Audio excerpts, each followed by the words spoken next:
Do you like stories about folklore and the Fae? Strange adventures where the mysterious creatures and entities and humanoids dwell.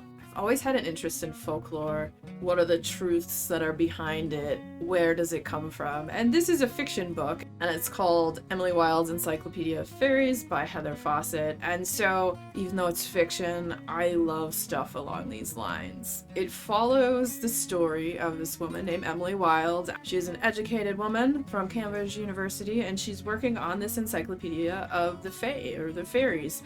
And so she goes to this really northern climate. It's, I believe, Norwegian, this island of Leosland or Lejosland. I'm not quite sure how to say it, so I do apologize. She goes to this frigid climate to look for these elusive hidden ones, or the fairy, or the fae.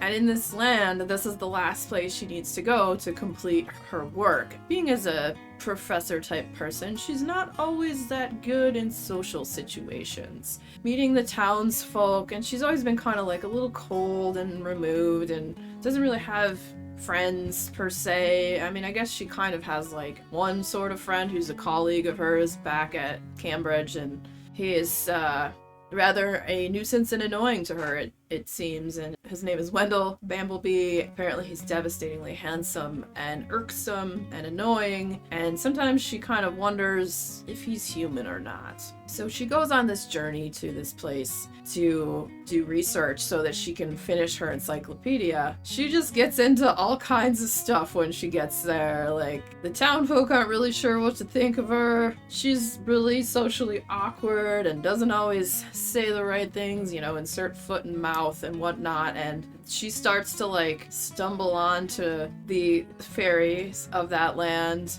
And so as she continues her research, stuff pops up and she finds different fae of sorts, and she also takes her dog Shadow with her, which is probably a good idea, you know, you're by yourself in this strange town in this frigid climate, and you don't know much about the people of the area, and they seem kind of like, I don't know, they think you're kind of weird and whatnot. And so it's the story of how she kind of defrosts a little bit and becomes less rigid and maybe even makes some friends, and what she finds along the way when she's trying to complete her encyclopedia. It goes down kind of like a bit of a dark road when some bad stuff happens, and then she's right in the middle of it. It's a fun story. It's heavily steeped in folklore. The only thing that was not, you know, stuck to the actual lore of the Fae, and this might be a tiny bit of a spoiler, so close your ears or skip ahead like 30 seconds or something. In actual Fae lore, if you eat the Fae food, you are stuck in Fairy. You don't get to leave, and you also can become under the control of the Fae. This is a fiction book, so I can't hold it against, but that didn't align with Fae lore, and I don't know why I even had to say anything, but that I do like folklore about the stuff, and I've read a few books, so maybe I'm just being a snobby nerd about it. I don't know. But it's fiction, so the author can do whatever she wants, and it's a wonderful book. It's fun, it's funny. It had a few moments that I was a little surprised about. There's a little bit of violence in it. Just the stuff that happens, and the Fae, you know, they're not all sunshine and rainbows. Some of them, they actually eat humans. So, you know, it's a fun, magical story. There's even a bit of romance in it, and there's the friendships you make along the way, and the creatures and Fae that you encounter are pretty interesting and whimsical and weird. And it was a really fun book, and I really liked it. And there's gonna be another one, so you get to see what happens after, you know, after all the